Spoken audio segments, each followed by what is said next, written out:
CSEB exam കോഓപ്പറേഷന്റെ 8ാമത്തെ class ആണ് ഇന്ന് നമ്മൾ ഡിസ്കസ് ചെയ്യാൻ പോകുന്നത്. കഴിഞ്ഞ ക്ലാസ്സിൽ നമ്മൾ സ്ട്രക്ചർ ഓഫ് കോഓപ്പറേറ്റീവ് സൊസൈറ്റികളെ കുറിച്ചാണ് നമ്മൾ പഠിച്ചു. ഇനി നമ്മളാണെങ്കിൽ പഠിക്കാൻ പോകുന്നത് ഓരോ തരത്തിലുള്ള കോഓപ്പറേറ്റീവ് സൊസൈറ്റികളെ കുറിച്ചാണ്. അതായത് നമ്മൾ ഇന്ന് ഡിസ്കസ് ചെയ്യാൻ പോകുന്നത് പ്രൈമറി അഗ്രികൾച്ചറൽ ക്രെഡിറ്റ് സൊസൈറ്റികളെ കുറിച്ചാണ്. അതായത് നമ്മൾ പറഞ്ഞു സ്ട്രക്ചർ ഓഫ് കോഓപ്പറേറ്റീവ് സൊസൈറ്റി ആണെങ്കിൽ 3 ടയർ ആണ്. അതായത് അഗ്രികൾച്ചറൽ ക്രെഡിറ്റ് സൊസൈറ്റിയുടെ സ്ട്രക്ചർ എന്ന് പറയുന്നത് 3 ടയർ, എന്നാൽ കേരളത്തിൽ 2 ടയർ എന്ന് പറഞ്ഞു. 3 ടയർ എന്ന് പറയുമ്പോഴത്തേക്ക് ബോട്ടമിൽ പ്രൈമറി അഗ്രികൾച്ചർ ക്രെഡിറ്റ് സൊസൈറ്റി, മിഡിലാണെങ്കിൽ അല്ലെങ്കിൽ അതിന്റെ ടോപ്പിലായിട്ടാണെങ്കിൽ district or central cooperative bank, ടോപ്പിൽ സ്റ്റേറ്റ് കോഓപ്പറേറ്റീവ് ബാങ്ക്. കേരളത്തിലാണെങ്കിൽ 2 ടയർ ആണ്, പ്രൈമറി അഗ്രികൾച്ചർ ക്രെഡിറ്റ് സൊസൈറ്റി ബോട്ടമിലും ടോപ്പില് കേരള ബാങ്കും. ഇതിൽ നമ്മൾ ഇന്ന് പഠിക്കാൻ പോകുന്നത് പ്രൈമറി അഗ്രികൾച്ചറൽ ക്രെഡിറ്റ് സൊസൈറ്റികളെ കുറിച്ചാണ്. Primary agricultural credit societies are the grass root level cooperative organisation for short term medium term loans. Short term medium term loan കൊടുക്കുന്ന കോഓപ്പറേറ്റീവ് സൊസൈറ്റികളുടെ ഏറ്റവും ബോട്ടം ലെവലുള്ള കോഓപ്പറേറ്റീവ് ഓർഗനൈസേഷൻസുകളാണ് പ്രൈമറി അഗ്രികൾച്ചറൽ ക്രെഡിറ്റ് സൊസൈറ്റി അല്ലെങ്കിൽ PACS. ഇതാണ് PACS, primary agricultural credit society are the bottom level cooperative organisation or the grassroot level cooperative organization for short term medium term loans. അതായത് short term അല്ലെങ്കിൽ medium term loan കൊടുക്കുന്ന cooperative സൊസൈറ്റികളുടെ ഏറ്റവും bottom ലെവലിലുള്ള cooperative ഓർഗനൈസേഷനുകളാണ് PACS, primary agricultural credit societies. The area of operation of the society 1 village or panchayat. ഈ സൊസൈറ്റികളുടെ പ്രവർത്തന മേഖല എന്ന് പറയുന്നത് 1 village or panchayat or municipality ആണ് ഇതിന്റെ ഏരിയ ഓപ്പറേഷൻ. അതായത് ഇതിന്റെ പ്രവർത്തന മേഖല.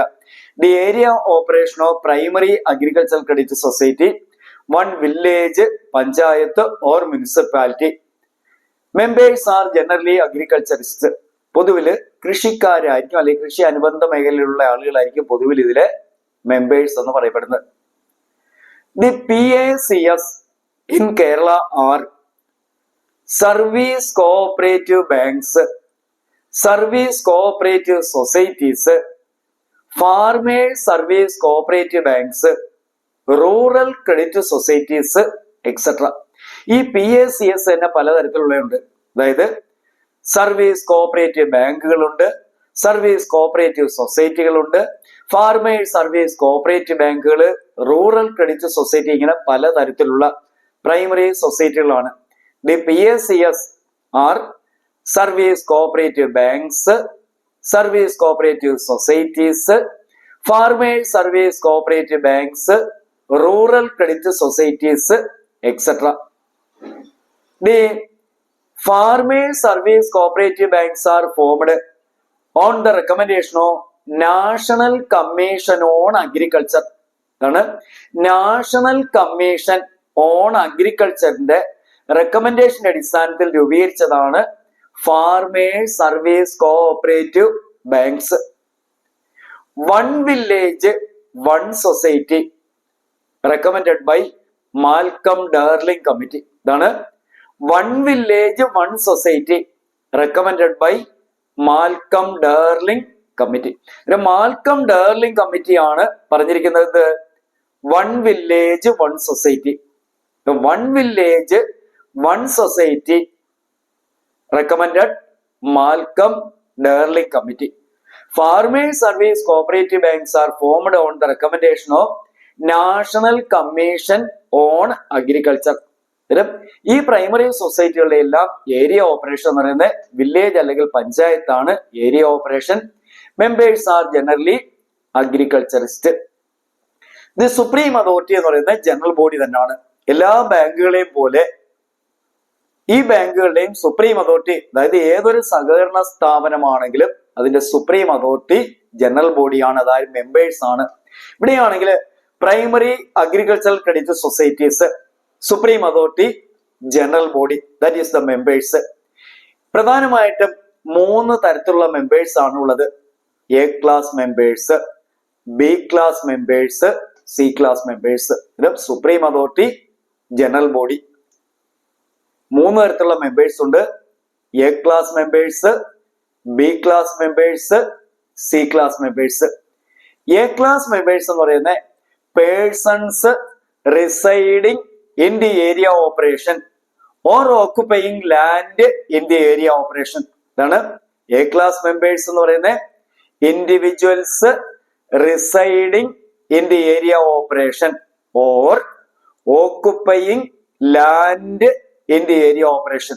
ഒന്നുകിൽ ഈ ബാങ്കിന്റെ പ്രവർത്തന പരിധിയിൽ സ്ഥിര താമസക്കാരോ അല്ലെങ്കിൽ കൃഷിഭൂമി, സ്വന്തമായി കൃഷിഭൂമിയോ ഉള്ളവരായിരിക്കും എ ക്ലാസ് മെമ്പേഴ്സ്.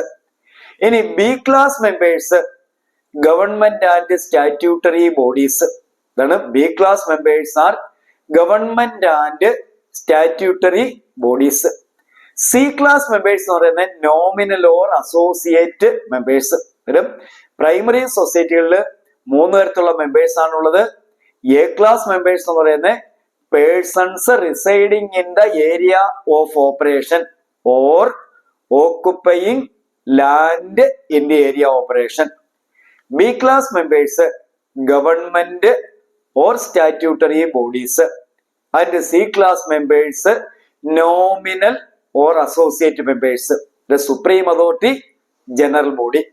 ഈ ജനറൽ ബോഡിയിൽ നിന്നും 1 man on vote അടിസ്ഥാനത്തിൽ തിരഞ്ഞെടുക്കപ്പെടുന്നവരെയാണ് മാനേജിംഗ് കമ്മിറ്റി അല്ലെങ്കിൽ ബോർഡ് ഓഫ് ഡയറക്ടേഴ്സ് എന്ന് പറയപ്പെടുന്നു. ഇതാണ് board of directors are the elected representatives of general body on the base of 1 man 1 vote. കാരണം ഇവരാണ് ഈ മാനേജിംഗ് കമ്മിറ്റി അല്ലെങ്കിൽ ബോർഡ് ഓഫ് ഡയറക്ടേഴ്സ് ആണ് കോഓപ്പറേറ്റീവ് സൊസൈറ്റിയെ മാനേജ് ചെയ്യപ്പെടുന്നത്. The managing committee or board of directors of PACS consists of 7 to 15 members. 7 മുതൽ 15 പേര് വരെയാണ് ഇതിന്റെ ബോർഡിലുള്ളത്. ഇതിൽ എങ്ങനെയുള്ളവരുണ്ടായിരിക്കും? SC ST ഉണ്ടായിരിക്കും, വനിത ഉണ്ടായിരിക്കും. ആണ് നമുക്കറിയാമല്ലോ, കോഓപ്പറേറ്റീവ് ആക്ട് പ്രകാരം SC ST അതുപോലെ വനിത ഉൾപ്പെടെ 7 മുതൽ 15 പേര് വരെയാണ് പ്രൈമറി സൊസൈറ്റികളുടെ board of directors. Supreme authority, general body. General ബോഡിയിൽ നിന്നാണെങ്കിൽ ബോർഡ് ഓഫ് ഡയറക്ടേഴ്സിനെ തിരഞ്ഞെടുക്കുന്നു. ബോർഡിലെ അംഗങ്ങളുടെ എണ്ണം 7 മുതൽ 15 പേര് വരെയാണ്. ടേം ഓഫ് ബോർഡ് എന്ന് പറയുന്നത് 5 year ആണ്. ബോർഡിന്റെ കാലാവധി 5 വർഷം. ഈ ബോർഡിൽ നിന്നും പ്രസിഡന്റിനെയും വൈസ് പ്രസിഡന്റിനെയൊക്കെ തിരഞ്ഞെടുക്കുന്നു. ഇതാണ് supreme authority, general body. General ബോഡിയിൽ നിന്നും ബോർഡ് ഓഫ് ഡയറക്ടേഴ്സിനെ തിരഞ്ഞെടുക്കുന്നു. ബോർഡിൽ നിന്നും പ്രസിഡന്റിനെയും വൈസ് പ്രസിഡന്റിനെയൊക്കെ തിരഞ്ഞെടുക്കുന്നു. പ്രസിഡന്റിന്റെ റെമ്യൂണറേഷൻ എന്ന് പറയുന്നു ഓണറേറിയം എന്നാണ് പറയപ്പെടുന്നത്. റെമ്യൂണറേഷൻ ഓഫ് പ്രസിഡന്റ് എന്ന് പറയുന്നത് ഓണറേറിയം. ഇനി ചീഫ് എക്സിക്യൂട്ടീവ് എന്ന് പറയുന്നത് സർവീസ് കോഓപ്പറേറ്റീവ് ബാങ്ക് ആണെങ്കിൽ സെക്രട്ടറിയും, ഫാർമേഴ്സ് സർവീസ് കോഓപ്പറേറ്റീവ് ബാങ്ക് ആണെങ്കിൽ MD അല്ലെങ്കിൽ മാനേജിംഗ് ഡയറക്ടർ. ഇതാണ് സർവീസ് കോഓപ്പറേറ്റീവ് ബാങ്കുകളും അതുപോലെ തന്നെ ഫാർമേഴ്സ് സർവീസ് തമ്മിലുള്ള മെയിൻ ഒരു വ്യത്യാസം എന്ന് പറയുന്നത് ചീഫ് ഓഫീസർ അല്ലെങ്കിൽ ചീഫ് എക്സിക്യൂട്ടീവോ service cooperative banks secretary, but farmers service cooperative banks MD അല്ലെങ്കിൽ മാനേജിംഗ് ഡയറക്ടർ. ക്ലിയർ ആവുന്നുണ്ടല്ലോ? ഇതിന്റെ മാനേജ്മെന്റിന്റെ സുപ്രീം അതോറിറ്റി എന്ന് പറയുന്നത് ജനറൽ ബോഡിയാണ്. ജനറൽ ബോഡി എന്ന് പറയാൻ മെമ്പേഴ്സ് ആണ്. ഈ ജനറൽ ബോഡിയിലാണെങ്കിൽ 3 തരത്തിലുള്ള മെമ്പേഴ്സ് ഉണ്ട്. A class members, B class members, C class members. A class എന്ന് പറയുന്നത് persons residing in the area operation or occupying land in the area operation. B class members are government and other statutory bodies. C class members nominal or associate members. ഇനി ഇതിന്റെ ബോർഡില് 7 to 15 members. 7 മുതൽ 15 പേര് വരെയാണ് ഇതിന്റെ board of directors. Chief executive of service cooperative bank secretary. Chief executive of farmers service cooperative bank MD അല്ലെങ്കിൽ managing director. The first service cooperative bank in Kerala, Edavanakkad service cooperative bank. കേരളത്തിലെ ആദ്യത്തെ primary service cooperative bank ആണ് Edavanakkad service cooperative bank. നമ്മൾ നേരത്തെ പഠിച്ചിട്ടുള്ളതാണ്. അതായത് 1913 Cochin cooperative societies act പ്രകാരം കൊച്ചിൻ പ്രോവിൻസിൽ ആദ്യമായി രൂപീകരിച്ച കോഓപ്പറേറ്റീവ് സൊസൈറ്റിയാണ് എടവനക്കാട് കോഓപ്പറേറ്റീവ് സൊസൈറ്റി. അതാണ് പിന്നീട് എടവനക്കാട് സർവീസ് കോഓപ്പറേറ്റീവ് ബാങ്ക് ആയിട്ട് മാറുന്നു. The first service cooperative bank in Kerala.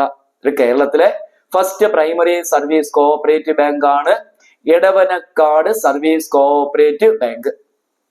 The first primary service cooperative bank introduced ATM facility. Karassery bank Kozhikode. ആദ്യമായിട്ട് ATM കൊണ്ടുവരുന്ന കേരളത്തിലെ പ്രൈമറി സർവീസ് കോഓപ്പറേറ്റീവ് ബാങ്ക് ആണ് Karassery service cooperative bank, Mukkam, Kozhikode. Kozhikode ഉള്ള കാരശ്ശേരി സർവീസ് കോഓപ്പറേറ്റീവ് ബാങ്ക് ആണ് ആദ്യമായിട്ട് ATM കൊണ്ടുവരുന്നത്. The first primary service cooperative bank introduced ATM facility in Kerala. Karassery bank Kozhikode. കോഴിക്കോട്ടെ Karassery bank ആണ് കേരളത്തിൽ ആദ്യമായിട്ട് ATM ഫെസിലിറ്റി കൊണ്ടുവരുന്ന ബാങ്ക്. കേരളത്തിലെ ആദ്യത്തെ പ്രൈമറി സർവീസ് കോഓപ്പറേറ്റീവ് ബാങ്ക് ആണ് എടവനക്കാട് സർവീസ് കോഓപ്പറേറ്റീവ് ബാങ്ക്. ആദ്യമായിട്ട് ATM കൊണ്ടുവരുന്ന കേരളത്തിലെ പ്രൈമറി സർവീസ് കോഓപ്പറേറ്റീവ് ബാങ്ക് ആണ് Karassery service cooperative bank, Kozhikode. ഇത്രയും ക്ലിയർ ആയല്ലോ. ഇനി ഈ പ്രൈമറി സർവീസ് കോഓപ്പറേറ്റീവ് ബാങ്കുമായി ബന്ധപ്പെട്ട കുറെ ടേമുകളെ കുറിച്ച് ഇനി നമുക്ക് പഠിക്കാവുന്നതാണ്. ഇതുമായിട്ട് ബന്ധപ്പെട്ടതാണ് ഡബിൾ ലോക്ക് സിസ്റ്റം. ഇതാണ് സർവീസ് കോഓപ്പറേറ്റീവ് ബാങ്കുമായി ബന്ധപ്പെട്ടതാണ് ഡബിൾ ലോക്ക് സിസ്റ്റം. എന്ന് പറഞ്ഞാൽ ലോക്കറിന്റെ കീ ഒന്നുകിൽ സെക്രട്ടറിയുടെ കയ്യില് അല്ലെങ്കിൽ കാഷ്യറുടെ കയ്യില്. അതിനെയാണ് എന്ത് പറയുന്നത്? Double lock system. ഇതാണ് the locker key is handled secretary or cashier. അതുകൊണ്ടാണ് ഇതിനെ എന്ത് പറയുന്നത്? Double lock system. Double lock system relates PACS. PACSുമായി ബന്ധപ്പെട്ടതാണ് ഡബിൾ ലോക്ക് സിസ്റ്റം. ദെൻ PACSുമായിട്ട് ബന്ധപ്പെട്ട മറ്റു ടേമുകളാണ് കെട്ടുതെങ്ങ് സ്കീം, അതുപോലെ തന്നെ linking of credit with marketing.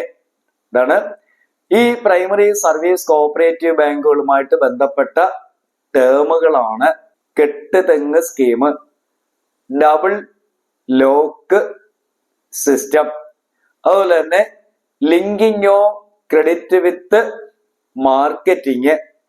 അതുപോലെ തന്നെ ആണെങ്കിൽ പിന്നെ അതുപോലെ ക്രെഡിറ്റ് ലിമിറ്റ് സ്റ്റേറ്റ്മെന്റ്. ഇങ്ങനെ ഇതെല്ലാം ആണെങ്കിൽ പ്രൈമറി കോഓപ്പറേറ്റീവുമായിട്ട് ബന്ധപ്പെട്ട ടേമുകളാണ്. നമുക്കറിയാം double lock system relates PACS. Primary service കോഓപ്പറേറ്റീവുമായിട്ട് ബന്ധപ്പെട്ടതാണ് ഡബിൾ ലോക്ക് സിസ്റ്റം. ലോക്കറിന്റെ കീ ആണെങ്കിൽ ഹാൻഡിൽ ചെയ്യുന്നത് സെക്രട്ടറിയുമാകാം അല്ലെങ്കിൽ കാഷ്യർ ആകാം.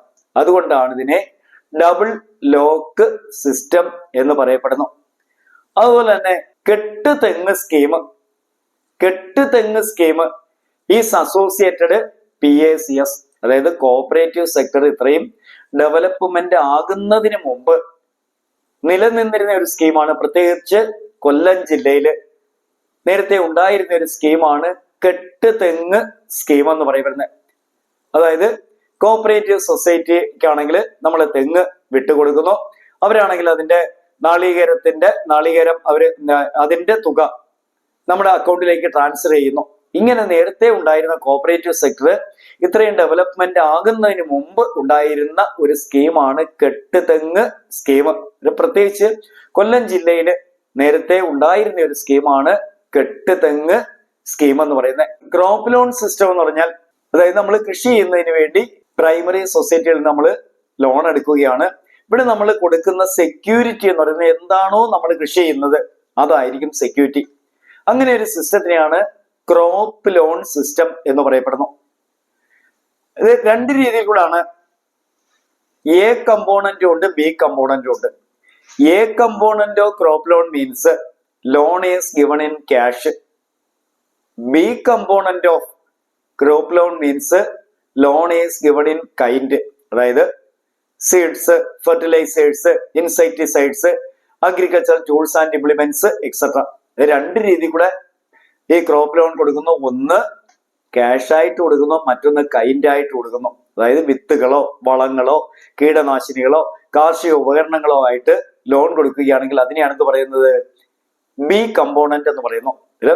A component loan is given in cash, B component of crop loan means loan is given in kind.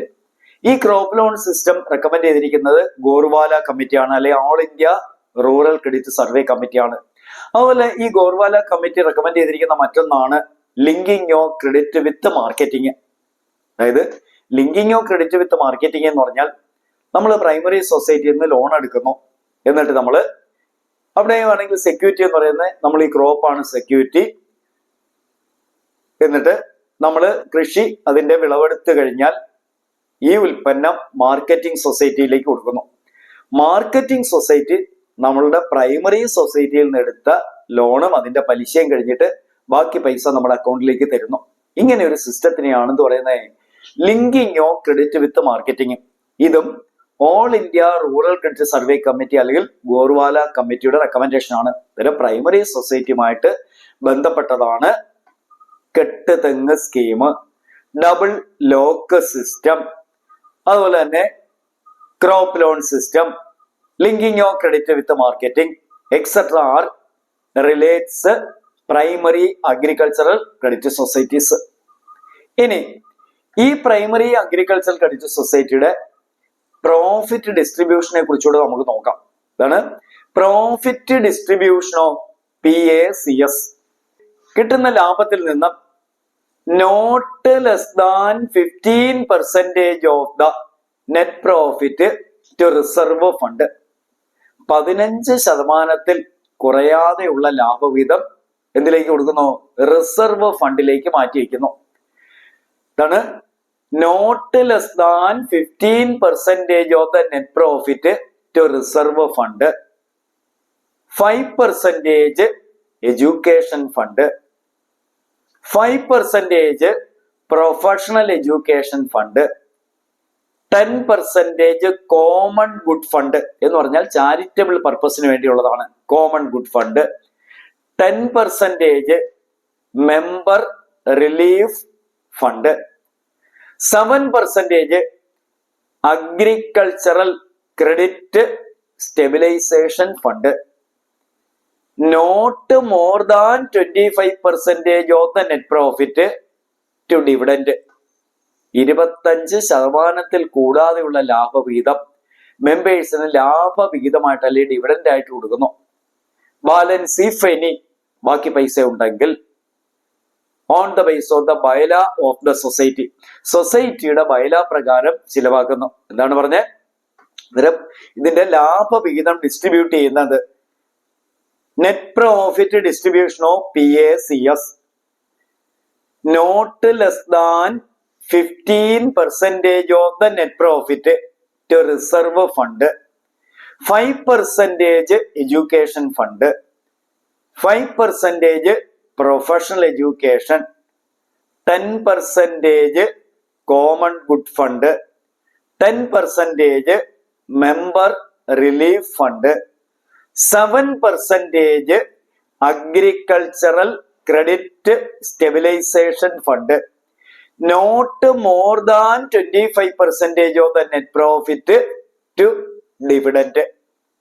Balance if any used the bylaw of the society, ബാക്കി പൈസ ഉണ്ടെങ്കിൽ സൊസൈറ്റിയുടെ ബൈല പ്രകാരമാണെങ്കിൽ ചിലവാക്കുന്നു. ഇങ്ങനെയാണ് ഈ പ്രൈമറി സൊസൈറ്റി ആണെങ്കിൽ അതിന്റെ പ്രോഫിറ്റ് ഡിസ്ട്രിബ്യൂട്ട് ചെയ്യുന്നത്. Okay.